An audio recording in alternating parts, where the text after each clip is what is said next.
Yang muda ni okey, boleh nak boleh? Kita susun sekali ya. Saya tahu ada jauh datang. Ada tadi saya tengok daripada Kelantan pun datang. Kita cuba buat sebulan sekali di sini. Dan next tak apa, nanti kita umum kemudian. Falamma istabantu wajha Rasulillah sallallahu alaihi wasallam, araftu laysa biwajhin kadzdzab. Bila aku tengok muka Nabi, aku tahu dia bukan wajah seorang pendusta. Tuan-tuan, orang ni kadang-kadang dia ada firasah. Uthman kata ittaqu firasatul mu'min, takutlah firasat orang mukmin. Dia ada insting, intuition.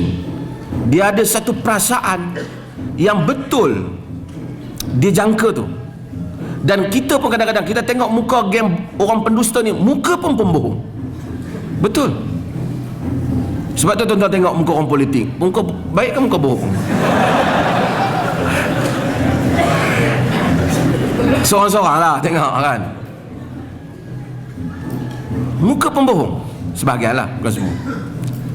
Abdullah bin Salam kata, bila aku tengok wajah Nabi, aku tahu dia bukan muka pendusta. Fakana awwala syai'in takallama bihi qal, benda yang pertama Nabi cakap, Nabi kata apa? Ayyuhan nas. Ni ucapan yang pertama Nabi di Madinah. Orang semua sambut tala'al badru alaina, walaupun sebahagian orang mendhaifkan riwayat tu, tetapi oleh kerana ia datang daripada jalan yang mutaaddidah dan cerita ialah panti Bani Najjar, dia menyebut tala'al badru alaina. Dari segi kekuatan sanad dia sedikit ada masalah, tetapi satu cerita yang dikenali, tala'al badru alaina datang. Dan kemudian Nabi SAW orang sambut. First orang sedang tunggu Nabi bercakap. Maka Nabi berkata, ayyuhan nas, wahai manusia, ifshus salam, sebarkanlah salam. Ini pemimpin, siapa yang nak jadi pemimpin, ucapan dia mesti ucapan perdamaian, perdamaian nasional ke perdamaian, mesti mendamaikan manusia. Ifshus salam, sebarkanlah salam. Wa at'imut ta'am, beri orang makan. Jiran susah bagi makan, rakyat susah bagi makan, bagi orang makan. Jangan ambil duit kat orang dulu, bagi orang makan. Dalam sebagian riwayat dia kata, Nabi kata wasalil arham, dan sambungkanlah rahim, silatul rahim, kekeluargaan. Tapi dalam riwayat Tirmizi dia tak ada itu. Dia kata, kemudian Nabi kata wasallu wan niyasun niyam, kamu salatlah dalam keadaan orang sedang tidur. Yakni kamu kena bangunkan kamu semuanya spiritual, kerohanian kamu. Udkhulul jannata bisalam, kamu masuk syurga dengan sejahtera. Ini pemimpin. Pemimpin dia ucap ucapan yang pertama, dia bukan tentera. Wahai rakyatku, aku memerintah menguasai kamu, dan aku akan pastikan jika sesiapa yang melanggar. Itu bukan ucapan yang baik untuk mana-mana organisasi Islam. Benda tu mungkin boleh ada sebagai salah satu peraturan kemudian apabila diwujudkan satu masyarakat, tetapi kempen yang pertama yang dibawa oleh Islam ialah kempen yang memberikan kesejahteraan. Dan ini salah, dan gerakan Islam era 70-an, era 80-an, 90-an ada kecenderungan sehingga itu. Sehingga apabila dunia create isu terorisme dan menyatakan Islam teroris, baru sebahagian gerakan Islam kendor bercakap soal. Saya dah sebut dalam seminar hudud sebawah parti politik. Saya kata ayat Allah menyuruh orang beri makan jauh lebih banyak daripada menyuruh memotong tangan pencuri. Kerana apabila kita telah memberikan manusia haknya dan dia aman hidup, at'amahum min ju' wa amanahum min khauf. Tu Quran kata, kenapa Quraisy selamat? Kerana Tuhan itu telah at'amahum min ju', memberi makan kepada mereka daripada kelaparan dan mengamankan mereka daripada ketakutan. Dua benda, kalau orang tak ada makan, dia akan jadi masalah. dia akan buat jenayah. Dan kemudian kalau dia ketakutan, dia juga mungkin buat jenayah dan dia tak boleh aman. Kalau kita hidup aman damai tapi makanan tak ada dalam rumah, kita tak boleh selesa. Kalau kita semua duit ada tapi kita ketakutan, kita juga tak boleh bahagia.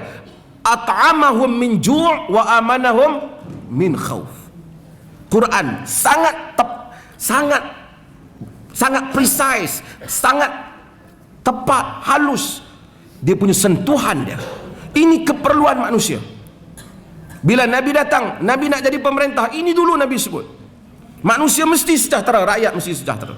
Sebab tu orang tanya kita, negara-negara Norway dan seumpamanya, mereka antara negara yang bebas jenayah. Indeks jenayah paling sikit. Switzerland dan seumpamanya lebih sikit daripada Saudi dan Sudan dan seumpamanya, walaupun tak ada hudud. Bukan kerana tak ada hudud tu betul, tapi mereka buat benda mukaddimah penting kepada hudud, iaitu wa at'imut ta'am, bagi orang makan. Potong tangan kemudian, setelah orang dada makan semua benda cukup, everything telah perfect, dia dah dapat hak dia. Anak Fatimah binti Muhammad dan rakyat biasa juga sama, jika mencuri dipotong. Raja di istana dan rakyat bawahan jika mencuri dipotong tangan. Ketika itu hudud memberikan kesan yang positif kepada masyarakat. Itu tujuan, kerana Islam itu adil, keadilan. Tujuannya bukan nak melihat banyak mana tangan dapat kita kumpulkan tahun ni, bukan.